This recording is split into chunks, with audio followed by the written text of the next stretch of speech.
you're one of the few people that saw it, but like everybody was giving me shit. They're like, shouldn't have been smiling on the ground. And I wasn't really smiling. I was like smirking to myself because. Download the AllStar app. Make your picks for UFC fights, challenge your friends, level up and win prizes. Link in description. Get it now. Let's start with your last fight, man. I know it's something that fighters really don't like talking about, but you know, it is what it is. You had success, man, in the beginning stages of that fight, with your wrestling, with your grappling. Just tell me what you thought about how that fight played out and maybe mistakes that you made and now that you look back at it. Yeah, I don't mind talking about it. I know, like you said, a lot of fighters don't. To me, it is what it is, like you said. And I don't ever think, like, I feel like a lot of people told me after the fight, like, you just kind of got caught. It's okay. But I don't ever really want to give myself that cop out. I've definitely made some physical mistakes in there. I don't think I made too many mental mistakes. I just kind of got froze on the bottom. But yeah, like you said, I had a little bit of success. I don't regret taking the fight. I felt like it was a good matchup. Still felt like it was a good matchup even afterwards. And just, my best, that was my best I could do that night. And it just wasn't good enough. And, that I know that I was prepared. I know that I trained super hard for the fight. I wasn't like I was slacking or wasn't ready or whatever. So, I can have peace with the result. My best performance, is it my best performance that I'm capable of giving? Probably not, but it was the best I could do that night. And it just wasn't up to par. And so you take a loss. I felt like it was a good opportunity. I was punching up in the rankings for sure. I feel like those guys are fighting on the same card as me now. And the winner of that fight will probably be top 15, I would imagine. So I feel like it was putting myself in a good spot, So yeah, see what it is. I saw the level of what it was. I didn't feel like I was outclassed. I just felt like, like I said, I made a few physical mistakes, and when you get to those higher levels, that's all it takes sometimes. So I don't regret anything about it. Like I said, just some things to go back and fix and work on, and hopefully it doesn't happen again. Do you feel like you were too patient in that fight? Honestly, yes and no. I feel like I was too patient when I got to the grappling, but I feel like I rushed to the grappling, which I think is a bad habit I have sometimes. And it's hard when you have a lot of success with something your whole career coming up to kind of then go away from that. No one's ever really seen me strike in the UFC, mostly because I haven't had to. This fight will be a little different just because of where his strengths are and stuff, but I haven't had to really show a lot of stuff on the feet because no one's really forced me there. My wrestling's been pretty successful against everybody I've fought. So I feel like I forced myself to that when I didn't need to. I could have been on the feet. I am skilled on the feet. I do have skills on the feet. A lot of people will say I don't because I've never showed it, but that doesn't mean it's true. Sometimes I buy into that a little bit too much. Oh, I got to wrestle. And that's just not the case. So I do think I was too patient once I got there, but going to it, I think I could have mixed it up a little bit more, if that makes sense.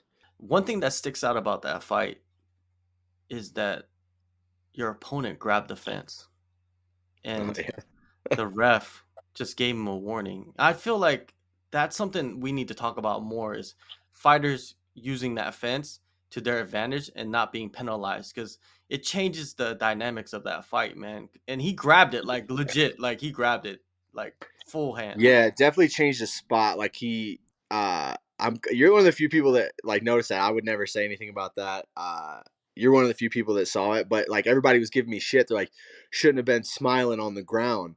And I wasn't really smiling. I was like smirking to myself because when I went to return him on the mat, he ended up above my hips. Like if you know anything about grappling, like high hips normally are going to win. He ended up above my hips because of the fence grab. And I was just kind of smirking to myself like, come on, like this, like I got to figure out how to get out of this because it is what it is. I'm not the ref. That's not my job. But I was like, shit, bro, I had a good return. I knew where I was putting him and he ends up on top of me. But I got a lot of hate for that. Like you wouldn't imagine how many DMs I had. Like, that's what you get for smiling in the fight. I'm like, well, that's not really what was going on. But yeah, I think it's tough, right? Because you'll see incidental fence grabs, but that one was pretty blatant, I think. And everyone gets mad when you take a point because like that changes the whole fight. but like you said, the fence grab changed the whole fight. Like where the positioning, like you'd be surprised how much like 5-6 inches of positioning will change a fight, It's or a game change of a inches. position. We always say Yeah, it. yeah. So I'm glad you saw that. Not a lot of people saw that. Like I said, it's not really my style to bring that up because, like I said, it's not my job to deal with that. But yeah, that definitely kind of changed the fight. I don't really know what you do with it. Refs are very hesitant. Here in Colorado, I call a lot of local shows like commentate, and they straight up tell the kids like, "Hey, here's your warning, and if you grab the fence in any capacity in the cage, they will take a point," and they do every time. Anytime there's a fence grab, it gets taken. I will say I see it happen a lot less. So I don't know if that's the solution or what, but that's supposedly what all the refs say backstage in the UFC is like, here's your warning for cage grabbing, eye poking, low blow, anything. And then if you do it, I'm gonna take a point, and then when we get out there, very rarely are you seeing many points taken, I think. So I don't know. I, I think that they should take a point because to me, a fence grab is like you're doing it. Like there's no like, oh, I just like because there's no like when you hit somebody in the cup, they're moving, you're moving. A kick could land Yeah. like that, right? That could be a warning, right? But a Hmm. fence grab, man, to me, it's just like it really irritates me. Fence grabs. Yeah, I hate when I always hear the excuse like, "Well, that's just the reaction." I'm like, "Well, the reaction is illegal. Like, it's not. That's not a good excuse." But you hear people say that. Well, it's just his reaction. He was going down. Well, take the point. And then I also think what's crazy to me, I see this a lot too, is if they give the point, they'll stand them back into neutral position, and they're like, "Well, they gave him the point." In my opinion, I'm like, give them the point and also give them the position back because it's not my fault that he grabbed the fence and did an illegal action. So I should be rewarded because he cheated essentially, and I also should not be uh, punished because he cheated. I should get the position back. If I'm a really skilled grappler and I work really hard to get you to the fence and almost get you taken down, but you grab the fence, you give up a point, but you're in a much better situation if you're a great striker to stay on the feet. So I think it should be a double whammy for sure, but usually that doesn't happen, I don't think. It should be a double whammy, and then people won't do it anymore. I guarantee you, if it was Yeah, double it's the same whammy, thing with like weight cutting, like or missing weight. yeah. I feel like if the more strict you make the penalties, the less likely something is to happen. If you start finding these guys 50% of their purse, I bet a lot less guys are gonna miss weight. I don't know that for a fact, but I would assume a lot less guys are gonna miss weight if you start having it hold real consequence. 10% to these a lot of guys isn't anything. Like you're gonna make 60 grand, you're like, okay, I'll pay him. And a lot of times, like they say 10%, you're paying 10% off at half your purse. You're not paying 10% off your fight, your show, and your win. So it's like, okay, I'll pay if I get paid 30 and 30, for instance, it's like, okay, I'll pay him 3 grand. I still made $57,000 and missed weight by 4 pounds. You know what I mean? Like I don't know. Some of it doesn't really add up. Like I said, it's not my job. We've talked about like judging some things that I would change, and I don't know. But it's always good to talk about these things, man, because it seems like we're not evolving in officiating. It just seems like it stays the same all the time. So the more people talk about it, I think it gets out there more. But man, last year wasn't a bad year for you, man. You had 2 wins. You know what I mean? Before that, how do you rate overall like your growth and lessons learned?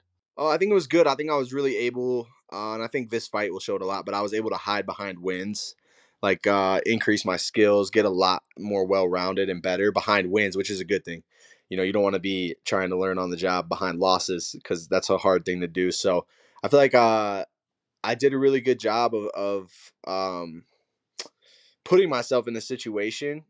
Even with that loss to Olin Jacek, I feel like I put myself in a position where I'm fighting maybe not top 15 guys, but I'm fighting the next best guys. You know what I mean? I'm fighting that like 16 to 30 range, which is a good spot to be for where I'm at in my career. I feel like, I'm ahead of schedule, so to speak. I've only been a pro for like 4 years, so that's not a ton of time. And I feel like, yeah, it was a good year. Got some wins, got some confidence, proved to myself I belong. And got finishes too, which is big on the feet and on the ground. So, yeah, I felt like it was a good year for confidence, good year for growing skills, and learning on the job, but doing it with success instead of having to kind of fight for my life every time, fight for my job. So that was good. Yeah, and you're only 28, and if you look at the top of the division, those guys are in their mid 30s. So it gives you some time to grow and gain experience and slowly build yourself up to that point, right? Because I think a lot of people, they're just so in such a rush sometimes. Yeah, I'm in no rush. I know there's a lot of work to be done, and it's not like you said, I'm only 28. It's not like I'm 34 towards the end of my career and I need to get there so I can make as much money as I can. It's kind of like, obviously making good money is nice, but I'm doing that. So just continuing to grow my skills so when I get there, I'm ready, and I'm not taking these losses. I'm not making all these mistakes. I'm uh able to put it all together, and just have some performances that I feel like are complete performances. I've yet to do that yet, so that's what I'm always striving to do. Vieira, man, you've already prepared for him, right? Does anything really change in this camp? Did you make any changes for this camp? I didn't make any changes really. It seems like a not as big a deal to me. I think that when I first got the news of it way back in September or whatever it was a huge deal to me. And that's not to say like I don't care about it. I just feel like I already beat him, to be honest. He didn't even make it to fight day, and maybe that's some stuff he couldn't control. I don't know what's going on in his life. And after he pulled out, I reached out to him, was like, "Hey man, hope you're okay. I know we'll do it in the future." So wish nothing but the best for him and his health. But I felt like I had already won. I had this huge build up, and then the fight didn't happen. I was like, well, he didn't make it. I could have made it. That's a win. In wrestling, that's a DQ. That's a W. So just not it's not as big a deal to me. It's been nice having Anthony Smith in the gym. I will say, he's a pretty high level black belt, kind of showing me some things, and it gave me an extra. Shit, I was supposed to fight in November, so it gave me an extra 5 months to continue to skill build and get better. And I'm a much better fighter than I was when I got the news in September, so that's exciting to me. But yeah, nothing really, no major changes. And your team, man, it's like everybody has a fight. Like everybody, literally, like everybody has a fight, right? Or they've just fought. Yeah, it worked out super well. We had Rob April 1st. He had an awesome fight against Thiago Santos, and I was super proud of him. He proved a lot to himself. But he fought early April, and then this Saturday we got Zach Cummins and Dustin Jacoby. I'm flying out tomorrow to corner my boy DJ, and then I fight, and then Anthony's 2 weeks after me. So yeah, we're all close enough together that we're peaking pretty much around the same time. There's a lot of good competition. It gets a little gritty, which is nice. You kind of need that to be prepared. And but yeah, it's been good. And not just the big guys. There's a lot of smaller guys fighting too. Like this weekend alone, we have 4 guys on the UFC card, but then we come back, we have 8 guys on the Fury card in Denver. Yeah, so we got 12 fights this weekend, which is a lot, but it keeps the energy really high. Everybody's getting ready to compete. Everybody's excited for each other. And that's one thing I love about Factory X, man. It's like really a lot of these big gyms, I feel like they're like, it's a building and there's a bunch of small teams working within the gym. Factory X is one big team, and we're all really excited for each other, and we all feed off of each other. And so, I'm excited, man. It's going to be, I told coach at the beginning of the month, it's going to be a great month. And like I said, Rob started us off, and this weekend we'll continue it, and it'll be all good. Yeah, being in that environment too is different because your mind is always laser focused, right? Like, because everybody has a fight, you're helping them, and then they're gonna come back and help you. You know what I mean? It's like an escalator, right? You just keep rising. Yeah, absolutely. And like I said, you feed off each other, you feed off the energy, and when you can compete, like when everybody wants to compete, because you're like, oh, I have a fight coming up, I want to win, I want to win this round, I want to win this go, I want to do the most jump, whatever it is. Like everybody's competitive. You don't get in the sport if you're not competitive. When you can compete with everybody, I feel like that really raises the level of the room, and that's all we've been doing lately is just compete, compete, compete, which has been great. Do you work with like any other like black belts, like jujitsu focused guys, just to prepare for Vieira? I haven't brought anyone in, but Zach Cummins is a black belt. I've been working with him quite a bit just because he's been in town, and he's kind of a similar body type as well. So a few black belts, a couple brown belts, and then my our jujitsu professor, he's a third-degree black belt. So definitely got a lot of good looks, a lot of different looks, which is nice. And to be honest, it's I'll feel comfortable if we go to the ground, but I feel like I'll dictate if we go to the ground, when we go to the ground, and that's part of the game plan. And it's not to avoid the ground. I think everyone has avoided the ground with him. I saw a stat the other day. It was like Rodolfo Vieira has 100% takedown defense. I'm like, well, who's shooting on him, right? Like, I won't be intimidated to take him down. I won't be intimidated to wrestle him, and it's just gonna have to be like intelligent. You got to be intelligent with my entries and the way I approach it and things like that. But I feel like we've done a really good job. It's been my most complete camp.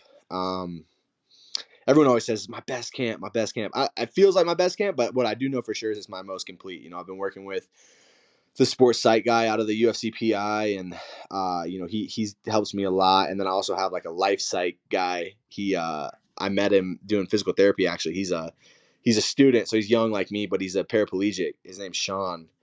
And you work with someone like that, and it gives you real perspective on your own life and your own troubles and the things you're dealing with. And I found that it's helped me a ton. And then obviously just the physical work. I'm a workhorse. I'll really bust it. I feel like that's one of my best qualities. So just really been putting in the work. And like I said, when I do that, regardless of result, regardless of what happens in there, I'm going to be at peace with it. And I think that's the ultimate goal. This is the prove it business. Everybody says that. But to me, it's just the prove it to myself business. I want to make everyone proud. I want to make my supporters and my family and my friends proud. But I really just, if I can prove it to myself, then usually, we're coming out on the positive end of things. So I'm just hoping to do that. I like I said, my UFC has been awesome. My UFC career has been awesome so far, but it has been frustrating because I feel like I haven't put together a performance that I feel like really encapsulates like the work we do and how well-rounded and talented I really am. Not to sound braggadocious or cocky or whatever, but I just haven't really put together a complete performance, even in the wins. And I just really want to do that. I'm sure everyone does, but I just really want to impress myself. And I think if I do that, then everyone else will be impressed as well. Well, I think your last three opponents, they're kind of like these quick starting, like balls to the wall type opponents, right? But this one is kind of the opposite. He's gonna probably try to sit back and like you said, maybe allow you to play with your game a little bit more in this fight. Do you agree? Yeah, he's definitely. I think that fight where he gassed really hard really changed his approach to fighting. He came out in that fight and was like shooting like a madman. He hadn't met really any resistance up to that point, so then he finally met resistance, and I think he realized like I can't really do that and be successful long term. You know, so I do think he kind of plays the game a little bit more now. Like you saw in the Chris Curtis fight, he was willing to stand and trade and then try to work in his wrestling, but fight a slower pace. Same with the Dustin Stolfus fight. He was willing to fight a slower pace. I feel like the fights I've had have been really pretty exciting and have been finishes because I'm a quick starter. So I fought all these other guys that are quick starters, and it's just like, let's light the cage on fire and see who's going to leave first, And so I feel like that's going to be tough for him. I feel like I have a lot of advantages in our fight. I think he's underrated. I think his striking's underrated. I think his jiu-jitsu is obviously really, really good, but I think his striking is underrated. I think he has pretty good striking. He's obviously kind of really worked on that part of his game. He has a really good jab, good outside leg kick. He looked pretty good against Curtis, who's a good striker on the feet. But Curtis is a slow starter too. Kelvin kind of pulled it out of him this last weekend. That fight was awesome. But Chris isn't typically a really fast starter. I am. I'll try to get after it quick. I think I have the power advantage. I think I have a speed advantage. And I have youth, so all those things I think go well together. I definitely have the wrestling advantage. But yeah, it is kind of nice to not have a guy who's going to come out and be like, I'm going to put your head in the third row. And it's like, all right, well, whoever lands first, we're going to see who wins, and that's kind of what I've had up to this point. I'm sure I'm going to be the underdog again. I don't know that, but I'm pretty sure. And so the streak will continue of, I don't think I've ever been a favorite in the UFC, but I guess that's a good thing. I guess that means you're like punching up. But we'll And see. you're making a lot of people money. That's what it That's is. right. That's right. Make my friends money for sure. Yeah, yeah, man. If you're the underdog heading into this fight, I'm guaranteeing you a lot of people are gonna put money down on you. Um, anyways, man, April 29th, UFC Fight Night, Las Vegas. Cody, appreciate the time, man. Everybody go in the descriptions, download the AllStar app. All the best in this fight, man. I'm excited to see this. I'm glad this got rebooked, man, because I felt like this is a good matchup for you. Yeah, I think it'll be a exciting fight, a good fight. like I said, man, I really just want to put it together. I really just want to have a performance I can look at and be like, man, that's what we're looking for, you know. And I think if I do that, a lot of people will be surprised and also impressed. So hopefully we get it done.